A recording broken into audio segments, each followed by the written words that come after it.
Hey guys, got another pen video here for you. More of a follow-up video to my last one. And I wanted to address two, I would say, main issues that several of you had shared in the comments of the last video with this pen. And while I still like the pen very much, it's a beautiful, beautiful pen, very nice in the hand. There are two issues that need to, I think, be brought up or addressed, so to speak. The first being the nib. And it's a number 5 nib. It's a Schmidt nib. And I have had that nib, like I showed you guys in my last video. I have it in 2 other pens, and I've been happy with both of those pens, the overall writing experience with those nibs. I know one of you had commented that your Schmidt nibs and your Live U pens have worked well. So maybe it's just a quality control issue. I know that Chris Rapid commented that Schmidt nibs are not the best, which, I'm only going off of 3 nibs that I've used and haven't really done much research past that. So that's definitely, I think, a very good comment or good call out. So I was thinking about what other type of nibs I could put in this pen. And I had thought about maybe doing one of the italic nibs that I got from Bobby Pin.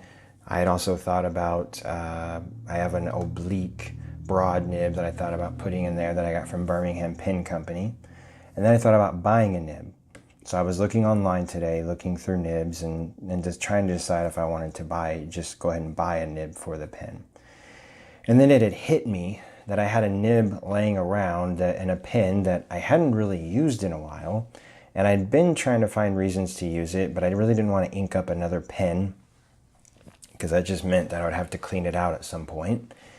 So I thought maybe switching out the nibs or the nib into this pen would work well. And in fact, it did. Now, before I show off the nib, I would say concern number 2, there is a second concern with the pen, is just that cross-threading when you recap the pen. I did not notice it really that much before the video that I shot because I hadn't used the pen that much, but I definitely noticed it more after the video. Literally almost right after I had posted the video, I started noticing it more as I was uncapping and recapping. Started noticing that was an opportunity if I was not really aware or paying attention that those threads would start to cross-thread. So that's, I would say, the 2 biggest concerns with these pens that I've noticed so far. Now, let's actually show the nib that I have in here. So I have this FPR Flex nib. Now, this is their gold or their 14 karat gold flex nib. Now, I had bought this nib with a FPR Himalayan, and that was the blue swirl color. And I'd actually done a review on that pen a while back, and I really enjoyed this nib. And I kept that pen inked up for quite a while, and I'd say about a month and a half ago, I cleaned it out. I just haven't really inked it up since. Now, as far as, fitting this nib in here, whether or not you have an FPR steel flex, I think it could definitely work. If I'm not mistaken, this is like considered the 5.5 flex nib or the 5.5 steel nib. You may need to do some research on that, but I definitely think you can make this work. At least it worked for me.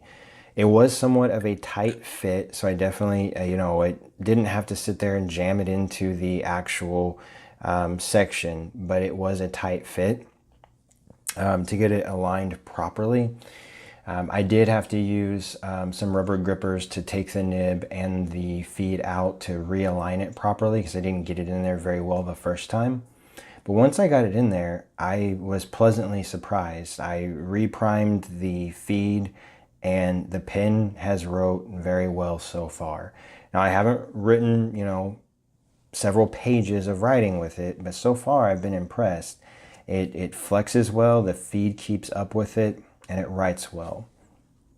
As far as that cross-threading, again, I've noticed when I go to put the cap on and I turn with the cap, I get more cross-threading and I have more issues. When I do it with the barrel, I don't notice it as much. So that's just a call out. I notice when I'm actually turning from the barrel end and holding the cap, I don't get as much cross threading. When I do it from the cap, it may just be because I'm pulling it one way or the other, I get more cross threading that way. So just a quick call out with that.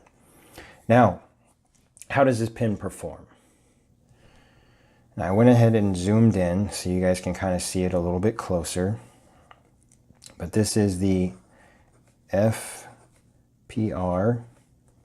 flex nib.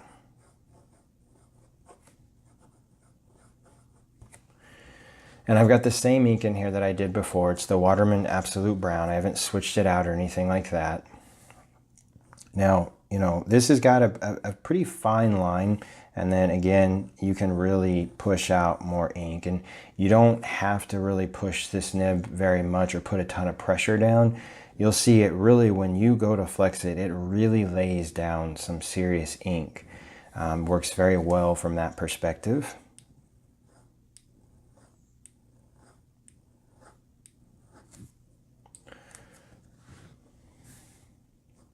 You just see some normal writing.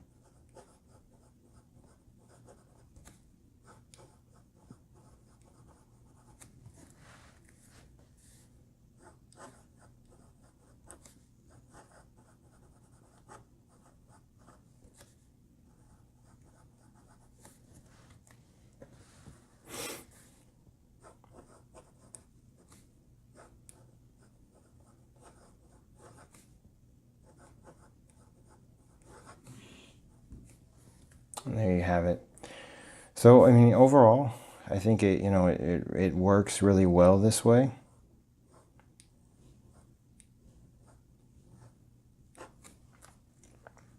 You know, I really like the overall writing of the pen.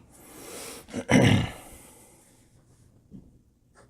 you can see some cross strokes and then push out a little bit of line. So I'm pretty happy with it so far. You know, give you a little bit of a close-up of the nib. I think it definitely complements this pen very well. I think the cross threading, again, if you're just very aware of it, I know it's annoying, but I think this pen would be cool with, you know, an italic nib. I mean, really, you know, any nib that you want to put in here, obviously. The pen, I love the way the pen fits in the hand, and I'm excited with this nib inside of this pen. It's definitely made the writing experience much more enjoyable. So guys, I hope you enjoyed the video. I'm trying to keep it short. For my next video, I will actually be reviewing a new pen. I just wanted to do this follow-up video. I thought the nib complemented it well.